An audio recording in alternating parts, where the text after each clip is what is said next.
Hello everyone. सर्दियों के मौसम में हरे साग सब्जी की रहती है भरमार, तो चलिए बनाएंगे आज हम ताजे हरे मेथी से बहुत ही टेस्टी सी ये रेसिपी, जिसे आप स्टोर करके रखें और 1.5 से 2 महीने तक इत्मीनान से खाते रहें।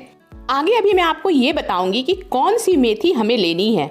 मेथी 2 तरीके की आती है मार्केट में, तो उसमें से एक मेथी जो होती है वो होती है कड़वी और दूसरी वाली वो काफ़ी कम कड़वी होती है।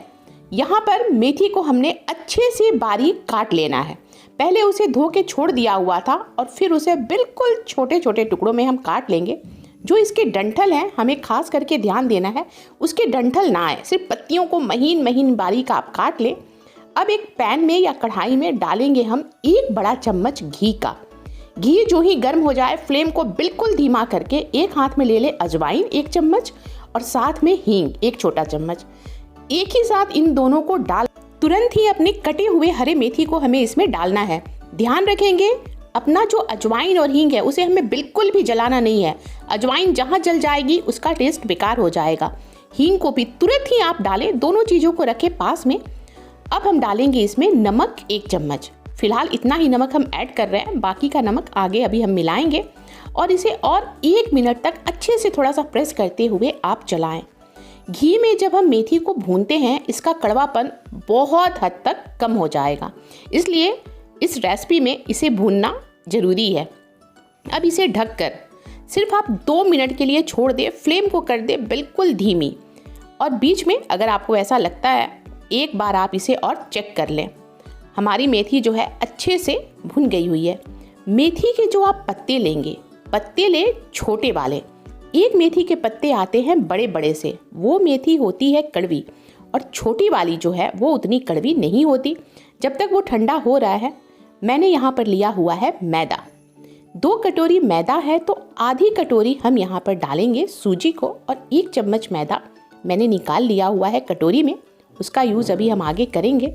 अब इसमें आप डालें अपने स्वाद के अनुसार नमक। नमक थोड़ा सा आप और एक्स्ट्रा डालें, साथ में मंगरेला, काला जीरा, अजवाइन हमने पहले ही डाल दिया हुआ है और हम इसमें मिलाएंगे अब कसूरी मेथी थोड़ी सी स्वाद के लिए। सर्दियों के मौसम में ये सारी चीज़ें जब हम डालते हैं इनका स्वाद खाने में वैसे भी अच्छा लगता है, लेकिन सर्दियों में एक अलग ही स्वाद आता है।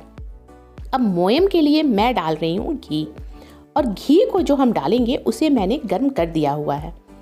सर्दियों में घी जो है वो जमी हुई रहती है, जमी हुई घी को डाल के अच्छे से मोयम हम नहीं दे पाएंगे, वो नहीं मिक्स हो पाएगी। इसलिए बेस्ट रहता है, आसानी रहती है कि घी को आप हल्का सा गर्म कर लें। अगर घी नहीं डाल रहे हैं तो आप जो भी तेल चाहें उससे आप मोयम को दे सकते हैं, लेकिन अगर कोई और भी तेल आप इसमें मिला रहे हैं 1 चम्मच घी अगर है तो ज़रूर ही डाल दें। 1 चम्मच घी को डालते ही आपकी ये रेसिपी बहुत ही ज़्यादा खस्ता और कुछ अलग सा स्वाद, डिफरेंट सा स्वाद लिए हुए लगेगी। अब इसमें मैं फिर से डाल रही हूँ, मैं थोड़ा थोड़ा सा करके घी को डाल रही हूँ और कम तेल घी को डाल के बहुत ही अच्छे से मोयम डालने का तरीका रहता है कि दोनों हथेलियों से आप अच्छे से इसे मिक्स करें, जिससे आपके पूरे मैदे में मोयम बहुत ही अच्छे से पहुँच जाता है और जो काम 4 चम्मच घी करेगा वो काम आपका 2.5 से 3 चम्मच घी में हो जाता है। आप ऐसे आजमा करके देखें, जितनी देर आप मिक्स करते रहेंगे। इसके बाद हमारी जब ये बाइंडिंग होने लगी, हथेलियों से हमने पकड़ा है, बिल्कुल मुट्ठी हमें नहीं बनानी है, हाथों से जब हम प्रेस करेंगे दबाएंगे मुट्ठी बनने लगे। अब उसी पैन में जिसमें साग को हमने किया हुआ था, साग को इसमें मैंने ऐड कर दिया हुआ है। वो शायद मेरी रिकॉर्ड नहीं हो पाई, जो हमने भून के रखा हुआ था उस साग को इसमें डाल दिया हुआ है। उसके बाद उसी पैन में पानी को डाल के बस हल्का सा 10 सेकंड के लिए उसे गर्म कर दिया हुआ था। गर्म पानी हमें नहीं लेनी है, लेकिन सर्दियों में पानी का टेम्परेचर थोड़ा सा ठंडा हो जा रहा है, तो उसे सिर्फ 10 सेकंड के लिए आप हल्का सा गर्म कर दें। उसके बाद उसे बिल्कुल टाइट सा डो तैयार करें। और यहाँ पर मेरे 2 काम चल रहे हैं, फ़ोन आया हुआ है तो मैं फ़ोन पे बातें भी कर रही हूँ और साथ में अपना ये काम भी कर रही हूँ। तो इसको देखते हुए थोड़ा सा आप करें मोटिवेट, अपना सहयोग दे, साथ दे, एक लाइक का बटन प्रेस कर दें। और अगर चैनल को आपने अभी तक सब्सक्राइब नहीं किया हुआ है तो ज़रा सी ही सही मेहनत को देखते हुए चैनल को सब्सक्राइब कर दें। अगर आपको 1% भी लगती है कि हाँ ये रेसिपी अच्छी है तो सब्सक्राइब किए बिना बिल्कुल ना जाएं, लाइक किए बिना बिल्कुल ही ना जाएं।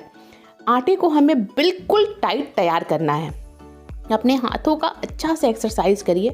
जितना टाइट आप इसे तैयार करेंगे इस डो को, उतनी ही हमारी खस्ता और करारी ये बनेगी जो हम बना रहे हैं।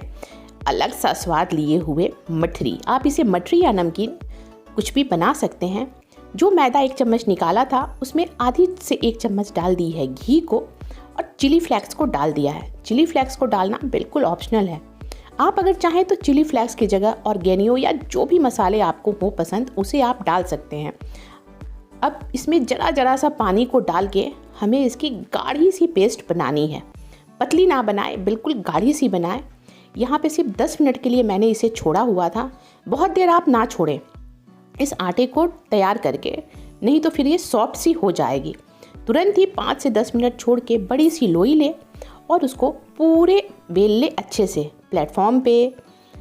फिर हम इसके ऊपर फैला देंगे अपने इस स्लरी को जो हमने बना के रखा था गाढ़ी। ये वैसे ऑप्शनल है, इसे जब आप लगाएंगे बिल्कुल थोड़ा सा खस्ता बनेगा और भी ज़्यादा, नहीं तो बगैर इसके भी आप बना सकते हैं। और इसे राउंड सा करके एक तरफ से बिल्कुल गोल करते हुए हम एक साथ मिलाते जाएंगे आखिरी छोर तक। वैसे आप चाहें तो पूरे किनारे को काट के इसे स्क्वायर शेप में ला के फिर आप रोल करें, लेकिन मैं बिल्कुल आसानी के लिए इसे वैसे ही कर रही हूँ। बिल्कुल परफेक्ट आपको चाहिए इसका आकार, तो आप इसको चौकोर शेप में ला के फिर आप इसे राउंड करें और अब इसे उठाएं एक चाकू और एक आकार में इसे कट कर दें, लोइयों का दे आकार। अब इसे या तो आप चाहें तो हल्का सा बेल लें या कोई भी कटोरी और प्लेट को लेके हल्के हाथों से उसे प्रेस करते जाएं और इसे ऐसे आकार देते जाएं। तो जिसमें भी आपको आसानी हो, सहूलियत हो, वैसा आप करते जाएं। ये हल्की सी है मोटी, मैं मठरी का आकार दे रही हूँ तो मठरी हमारी हल्की सी मोटी ही रहती है। ऐसा कर दिया हुआ है, हमारे ये तैयार हो गए। और दूसरी तरफ अगर आप चाहें तो इस कट किए हुए लोई को बेलन से हल्का सा बेल दे, पतली। दोनों के स्वाद में आप करके देखेंगे हल्का सा डिफरेंट आप पाएंगे, तो आप दोनों ही करके देख लें। या सिंपली अगर आपको कुछ भी नहीं करना तो आप नमकीन के आकार में, जैसे हम सेल बनाते हैं वैसे आप इसे लंबा भी काट लें। बिल्कुल आपके ऊपर है ये। गर्म तेल जब हमारा अच्छे से गर्म हो जाए उसे फिर फ्लेम को कर देंगे मीडियम। तेल से धुआं ना निकलने लगे, इसका ध्यान रखें। मीडियम से हल्का तेज गर्म हो हमारा तेल, उसमें आप इसे डालें और लो टू मीडियम फ्लेम पे। क्योंकि ये हमारी हल्की सी मोटी है तो जो मोटी वाली है उसे हमें फ्लेम को और कम रखना पड़ेगा, और जो हमने हल्की सी पतली बेल दी हुई थी उसके फ्लेम को आप चाहें तो थोड़ा सा ज़्यादा कर सकते हैं। लेकिन तलते समय थोड़ा सा आप टाइम दें। जितना आप टाइम देंगे उतनी ही आपकी ये खस्ता और करारी बनेगी। और जब मैं ये बना रही हूँ मेरे पूरे घर में अच्छी खासी खुशबू फैल गई हुई है। हींग डाला है और जो ताजे हरे मेथी का बनाया हुआ है, यकीन मानिए आप बनाएं इस नमकीन को। एक बार आप इसे बना लेंगे और सर्दियों में आप इसे ज़रूर ही बनाएंगे हर साल। जिसे भी खिलाएंगे वो आपसे इस रेसिपी को पूछे बिना रह ही नहीं पाएगा। ऐसा लगता है जैसे आप इसे मार्केट से लेकर के आए हुए हैं। ज़रूर बनाएं, ट्राई करें। मैंने भी मार्केट में ही खाया था पूछ के, और फिर मैंने ये रेसिपी तैयार करी है। बिल्कुल परफेक्ट A1। सर्दियों में जब लगती है एनी टाइम भूख, उसके लिए है बेस्ट। Bye everyone.